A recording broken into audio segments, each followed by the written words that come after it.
આપવામાં આવી છે। આમ આદમી પાર્ટીએ પણ પ્રતિક્રિયા આપી, કોંગ્રેસે પણ આપી અને હવે ભાજપે પણ પ્રતિક્રિયા આપી છે। યજ્ઞેશ દવે દ્વારા પ્રતિક્રિયા ચૂંટણીને લઈને આપવામાં આવી છે। તેમનું કહેવું છે કે આ વખતે કોઈ નહીં ચાલે, ભાજપ જ આ બેઠક ઉપર બાજી મારવાનું છે। ભાજપના પ્રવક્તા યજ્ઞેશ દવે આ નિવેદન આપ્યું છે।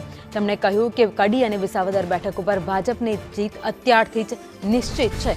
કોઈ પણ આમ આદમી પાર્ટી કે પછી કોંગ્રેસમાંથી ચૂંટણી લડે છે, કોઈ ઉમેદવારોને મત નથી મળવાના, સૌ કોઈ ભાજપની સાથે છે। ભાજપ વિકાસના કાર્યો કરતું આવ્યું છે અને એટલા જ માટે ભાજપને આગળ પણ લોકો જીતાડવાના છે। ગમે એટલા પ્રયત્ન કોંગ્રેસ કરી લે, કોઈ જીતવાનું નથી તેવી વાત યજ્ઞેશ દવે દ્વારા કરવામાં આવી છે। ભાજપ લોકોની વચ્ચે રહેતો પક્ષ છે અને એટલા જ માટે લોકોની પસંદગી ભાજપ છે।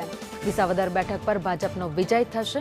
જોકે આપણે જણાવી દઈએ કે વિસાવદર પણ ભાજપનો ગઢ રહ્યું છે અને સાથે કડી પણ એવી બેઠક છે જે ભાજપનું ગઢ રહ્યું છે। બંનેની ચૂંટણીની આજે તારીખો આવી ગઈ છે। ઉમેદવારી ફોર્મ ભરવાની હવે આવતીકાલથી એક તારીખ પણ આપી દેવામાં આવી છે। પાર્ટીની શું તૈયારી?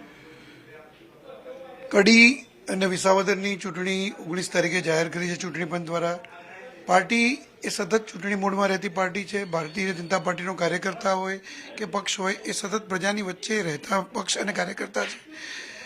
ભારતીય જનતા પાર્ટીના કાર્યકર્તાઓ કેન્દ્રમાં જે પ્રમાણે નરેન્દ્રભાઈ મોદીની સરકાર ચાલી રહી છે, સતત 3 ટર્મથી ગુજરાતની અંદર પણ જે પ્રમાણે છેલ્લા 30 વર્ષથી સરકાર ચાલી રહી છે ભારતીય જનતા પાર્ટીની આદરણીય ભૂપેન્દ્રભાઈ પટેલના નેતૃત્વમાં જે પ્રમાણે કાર્ય કરી રહી છે સરકાર, અને આ જ સરકારના પ્રજાલક્ષી કાર્યો અને લોક કલ્યાણની જે યોજનાઓ છે એ યોજનાઓને પ્રજા સુધી પહોંચાડવાનું કાર્ય એ ભારતીય જનતા પાર્ટીનો કાર્યકર્તા કરતો હોય છે।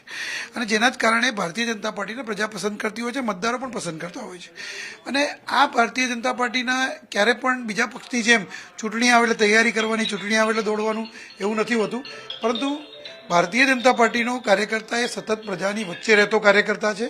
અને એના જ કારણે ભારતીય જનતા પાર્ટીને સંપૂર્ણ વિશ્વાસ છે, પક્ષને સંપૂર્ણ વિશ્વાસ છે કે મતદારો બંને વિધાનસભાની અંદર પેટા ચૂંટણીમાં ભારતીય જનતા પાર્ટીના ઉમેદવારને જંગી બહુમતીથી વિજયી બનાવશે।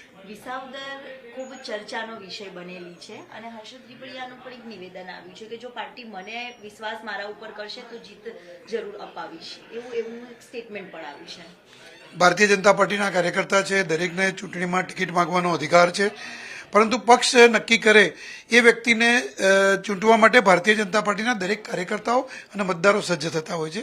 એટલે જ્યારે ચૂંટણીમાં ટિકિટ માંગવાની વાત હોય છે ત્યારે ચૂંટણીમાં ટિકિટ દરેક વ્યક્તિ માંગતા હોય છે, પરંતુ નેતૃત્વ જે વ્યક્તિને નક્કી કરે છે ત્યારે ભારતીય જનતા પાર્ટીના દરેક કાર્યકર્તાઓ એક થઈને પક્ષને જીતાડવા માટે, જે તે ઉમેદવારને જીતાડવા માટે પ્રયત્નો કરતા હોય છે। અને ભારતીય જનતા પાર્ટીને વિસાવદરની અંદર પણ જે ઉમેદવારને પક્ષ પસંદ કરશે એને તમામ કાર્યકર્તાઓ મહેનત કરશે એની પાછળ, અને મતદારો પર પણ અમને વિશ્વાસ છે કે એને પસંદ કરી અને જીતાડશે।